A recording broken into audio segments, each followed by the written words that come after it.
आनंद माधव, प्रवक्ता कांग्रेस पार्टी। मौत का आंकड़ा छिपाया जा रहा है, शवों का पोस्टमार्टम होने नहीं दिया जा रहा। मतलब आनंद माधव जी, बिहार में सुशासन का पोस्टमार्टम हो रहा है। सबसे पहले मैं ये कहना चाहूंगा कि अभी मात्र कुछ ही महीने पहले ये लोग सुशासन बाबू की तारीफ करते थकते नहीं थे और आज ये लाशों की राजनीति करने बैठे। आपने एनसीआरबी के डाटा आंकड़ा को भी गलत कह दिया। तो सब अपनी अपनी सुविधा के अनुसार उसका उपयोग करते हैं। जहां उनको ठीक लगता है वहां उनको सही कहते हैं, जहां उनको गलत लगता है वहां उनको गलत। सर आप एक सेकंड, आप कहाँ फर्क है सर? आप कहाँ फर्क है? आप भी मान लीजिए फिर कि ऑक्सीजन की कमी की वजह से देश में कोई मौत नहीं हुई है कोरोना काल में। मान लेंगे आप? मान लीजिए फिर आज पूरी बात कहने दीजिए, मुझे पूरी बात कहने दीजिए। फिर आपका तो है चैनल, आप जितना बोलना होगा बोलिए। दूसरी बात ये है कि आप शराबबंदी को इससे जोड़ के मत देखिए। ये जो स्पूरियस, ये सब घर से ही हैंडीक्राफ्ट का बिजनेस करके हर महीने लाखों कमाते हैं। आपको भी ये करना है, इनसे सीखना है तो फ्रीडम ऐप को अभी डाउनलोड कीजिए। लिकर से जो लोगों का मौत से देख के नहीं जोड़ा जाए। अरे आ रही हूँ आपके पास। एक बार आनंद माधव जी को बोलने दीजिए, उसके बाद आपके पास आऊंगी। सुन लीजिए जरा उनको संयम से। क्योंकि अगर आप देखिए दूसरे राज्यों का आंकड़ा अगर देखिए तो आपको स्पष्ट रूप से समझ में आ जाएगा। वो भी उसी एनसीआरबी के आंकड़े हैं जो हमारे यहाँ बता रहे हैं। सर हमको आंकड़े की बाजीगरी से ही तो चिढ़े, उसी को लेकर तो सवाल है। आंकड़े की बाजीगरी के जरिए ही तो आप लोग ये सच छिपाने का खेल खेल रहे हैं। इसी को लेकर सिर्फ मैं सवाल नहीं पूछ रही हूँ सर, आपके साथी हैं आरजेडी के विधायक, वो भी सवाल उठा रहे हैं। कहीं कोई छिपाने वाली एक सेकंड धीरेन्द्र कुमार मुन्ना जी, आप सुन रहे हैं? वो लगातार अपनी बात पर अड़े हुए हैं, कह रहे हैं कहीं कोई छिपाने वाली बात नहीं हो रही है। ये तो लाशों पर राजनीति कर रहे हैं। मैं तो अब लाश पर राजनीति कर रहे हैं कि अब जमीन कुछ बच नहीं गया है। स्थिति इन लोगों की भयावह हो चुकी है राजनीतिक रूप से। आपके पास कोई गवाह है जो कह रहा है कि प्रशासन दबाव दे रहा है? माधव जी बिल्कुल, हम लोग वहाँ गए। किसी के पास कोई गवाही है? माधव जी संयम से आप भी उनको सुन लीजिए ना, आप भी उनको संयम से सुन लीजिए। उसके बाद दोबारा आपके पास आऊंगी। वो बीच में आपको टोक रहे थे तो मैंने उनको चुप करा दिया था। अब आप भी सुनिए चुपचाप। आइए धीरेन्द्र जी। मेरी पार्टी, मेरे नेता वहां गए, मैं भी था उसमें। 4 मौत में से 1 का सरकारी आंकड़ा दिया जा रहा है। छोटे छोटे बच्चे 1 साल के 2 साल के बिलखते हुए हैं। एक चीज मुझे आपसे जवाब चाहिए कि आप पियक्कड़ों के साथ न्याय नहीं करेंगे। उनके आश्रित ने क्या गलती किया था? आपको मुआवजा मर गए हैं उनको देना है या उनके आश्रितों को देना है? मुझे सिर्फ इसका आप जवाब दीजिए। क्या बिहार और बिहारियों की नैतिक जिम्मेवारी आपकी नहीं है क्या? आप इस चीज से क्यों भागते हैं? क्या उनका समुचित इलाज कराना आपका नैतिक जिम्मेवारी नहीं है क्या?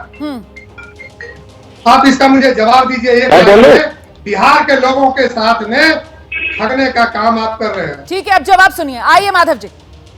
सबसे पहले तो मैं ये बता रहा हूँ कि ये लोग राजनीतिक पॉलिटिकल पिकनिक बनाने के लिए वहाँ गए थे और लाशों की राजनीति करने के लिए गए थे, घूमने गए थे। तो विजय सिन्हा जी ने कहा कि मैं घूमने गया था। अगर अपनी संवेदनहीनता की हद हो गई भाई। दूसरी बात, क्यों नहीं गए सर? अब अगर आप इस तरीके से शब्द पकड़ेंगे ना, फिर तो आपके साथी आरजेडी के विधायक, उनको सुना था आपने, वो भी कह रहे थे उम्मीद कर रहे हैं कि 100 लोग मर जाएंगे। वो भी उम्मीद कर रहे थे सर। ऐसे शब्दों को मत पकड़िए सर, शब्दों को मत पकड़िए प्लीज। आप मुद्दे की बात रखिए ना सर, मुद्दे की बात रखिए। बिल्कुल मुद्दे की बात रखना हो रहा। बेशर्मी की सारी सीमा पार कर गए। धीरेन्द्र जी आप सुन लीजिए, धीरेन्द्र जी आप सुन लीजिए। सुनिए धीरेन्द्र जी। आइए आनंद जी।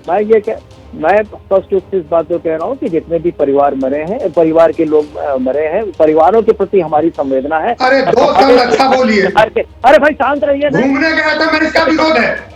आप क्यों बोलेंगे कि घूमने गए थे? सुनिए पूरे, आपके नेता घूमने तक नहीं जाते। चुप रहते न तो आप ही बोलिए। जो कहानी किस्सा कह रहे हैं घूमने गए। अरे तो मैं पर्यटन करने गए थे। अब क्या आरोप लगाएंगे मेरे नेता पे? आप लोग राजनीतिक रोटी से क्या गए थे? लाशों पर राजनीतिक रोटियां सेकने। बिहार के लोग आपको बता देंगे। ऐसे चर्चा नहीं हो सकती है। मुद्दा संवेदनशील है। आप लोग तो लगातार अपनी राजनीति चमकाने के लिए यहाँ पर संवेदनहीनता दिखा रहे हैं। मैं माफी चाहूंगी आप दोनों से। मैं अनुप्रिया जी का रुख करूंगी। प्लीज माधव जी, आऊंगी दोबारा आपके पास। अरे आप भी की साथी है गठबंधन में अनुप्रिया जी, जरा उनको भी बोलने दीजिए। अनुप्रिया जी आप मुझे बताइए, आप तो एक महिला है, संवेदनशीलता कहाँ चली गई इस सरकार की? पियोगे तो मरोगे। जो बीमार है उनका इलाज की जिम्मेदारी सरकार नहीं लेती है। भाई नाकामी तो सरकार की है ना, शराबबंदी का फैसला आपका, लागू आप उसको कर नहीं पा रहे हो। अच्छा, जो चले गए उनके परिवार पीछे रह गए हैं, उन्हीं को किसी तरीके की कोई मदद दे दीजिए। लेकिन नहीं, हम तो नहीं टस से मस होंगे। क्यों ऐसी जिद, क्यों? रोमाना जी, माननीय मुख्यमंत्री जी ने जिस तरह से शराबबंदी कानून लागू किया है, यह बिहार महिलाओं की मांग के आधार पर, जिस तरह से महिलाएं अपने घर में ये असुरक्षित थी, जिस तरह से उनको अपने परिवार के पालन पोषण में कमी आ रही थी, महिलाओं के आवाज पे ही यह शराबबंदी कानून लागू है हमारे प्रदेश में। और रहा तो कि गलती कर दी क्या उन महिलाओं ने आवाज उठाकर? उसकी गलती की सजा देंगे क्या उनको कि अगर उनके अपने चले गए छोड़कर शराब पीकर जहरीली, तो अपनी जिम्मेदारी कम से कम निभाते हुए कम से कम आप उनको मुआवजा तो दिलवा दीजिए। लेफ्ट पार्टियां आप ही के साथ है ना, सीपीआई माले भी आज विरोध कर रही है, मांग कर रही है वो कि सरकार को देना चाहिए मुआवजा। बताइए। मैं आपसे आग्रह करूंगी, एक मिनट मेरी बातों को सुन लीजिए, फिर आप मुझे सवाल करिए कि ऐसे मैं भी नहीं सुन पा रही हूँ। देखिए, जिस तरह से भाजपा अपनी नीति पे कार्य करी है, वो इनकी कई प्रदेशों में इनकी सरकार है, ठीक है। मैं गुजरात की बात करूंगी, मैं यूपी की बात करूंगी, बिहार की बात करूंगी। बिहार में 3 महीना पहले ये सरकार से चले गए, हमारे साथ में गठबंधन में नहीं। लेकिन मैं उत्तर प्रदेश की बात करती हूँ। उत्तर प्रदेश में आप अगर NHRC के आप नोटिस को देखेंगे, वहां पे 2018 की मैं बात करती हूँ, राज्य सरकार ने कहा कि अगर जहरीली शराब पीने से किसी भी व्यक्ति की मृत्यु होती है तो सरकार उसके साथ में किसी भी तरह की सहयोग नहीं करे। अब ये मांग कर रहे हैं यहाँ बिहार में। 2 जुलाई 2022 की मैं बात कर दूं, गुजरात की, जहां भी कुछ दिन पहले चुनाव हुआ है, 2022 में जुलाई के समय में वहां पे गुजरात में 50 लोगों की मौत हुई। वहां के भाजपा के नेता ने किसी भी परिवार को मदद नहीं किया। तो देखिए, संवेदना के नाम पे इस तरह की राजनीति भाजपा कर रही है, यह बहुत ही चिंता की विषय है। मैं अब जवाब ले लेती हूं। बीजेपी के प्रवक्ता संजय टाइगर हमारे साथ मौजूद है। संजय टाइगर जी, वैसे ये पॉइंट जो है वो बड़ा जायज है। मैं भी लगातार ये सवाल पूछ रही हूँ बीजेपी के नेताओं से कि आप लोग बिहार में मुआवजे की मांग कर रहे हैं जहरीली शराब से, जो लोग मर गए उनके परिवारों के लिए, लेकिन गुजरात में जब जहरीली शराब पीने की वजह से लोग मरते हैं, वहां पर मुआवजा देते हैं आप लोग, तो फिर बिहार में क्या राजनीति कर रहे हैं? देखिए, बिहार में एक लोकोक्ति बड़ी प्रचलित है, हसुआ के बियाह में खुरपी के गीत। आपसे पूछा जा रहा है बिहार में जो मौतें हुई हैं सरकार की विफलता के चलते, नाकामी के चलते, उस पर सरकार जवाब दे कि पूर्ण शराबबंदी के बावजूद ये मौतें क्यों हो रही हैं। तो आप कह रहे हैं कि सबके सहमति से हुई थी, कानून पर कौन सवाल खड़ा कर रहा है? हम भी पूर्ण शराबबंदी के पक्षधर हैं। और दूसरी बात, लाइन कहना है, जरा सा एक मिनट, संजय टाइगर को सुन लीजिए, फिर आपके पास आऊंगी धीरेन्द्र जी। संजय टाइगर जी, मेरा सवाल सुन लीजिए आप। संजय टाइगर जी, आप मेरा सवाल सुन लीजिए ना, आप तो मेरे सवाल का सीधा जवाब दे दीजिए ना। आप विपक्ष को घेर रहे हैं, आप कह रहे हैं कि उनसे जो भी सवाल पूछा जा रहा है उसका वो घुमा फिरा कर जवाब कुछ और दे रहे हैं अपने मन से। आप सीधा जवाब दे दीजिए ना सर। आप बिहार के अंदर मांग कर रहे हैं कि मुआवजा दिया जाए। गुजरात भी तो शराबबंदी वाला राज्य है, वहां पर अगर जहरीली शराब पीने की वजह से मौत होती है तो क्या बीजेपी सरकार गुजरात में मुआवजा देती है? जवाब दे दीजिए। मैं बोल रहा हूं ना, जवाब तो देने दिया जाए।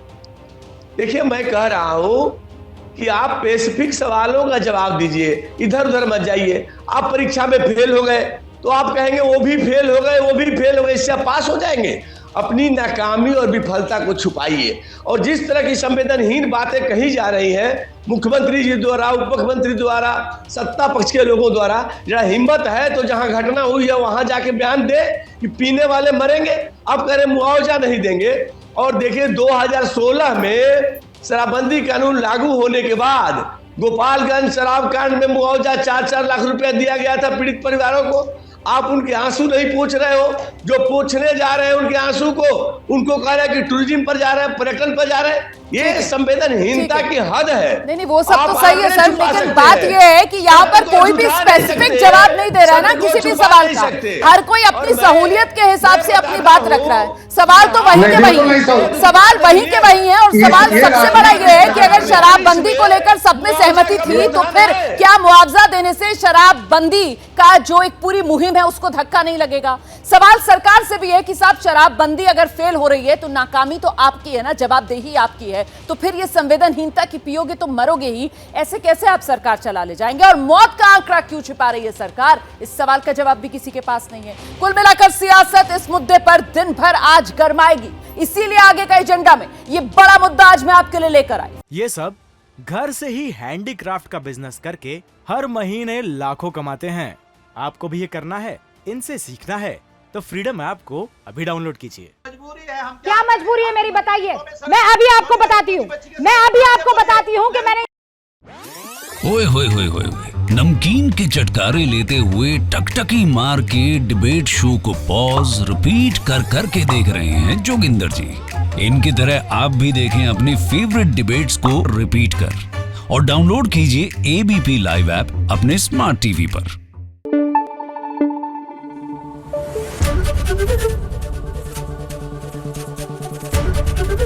एबीपी न्यूज आपको रखे आगे।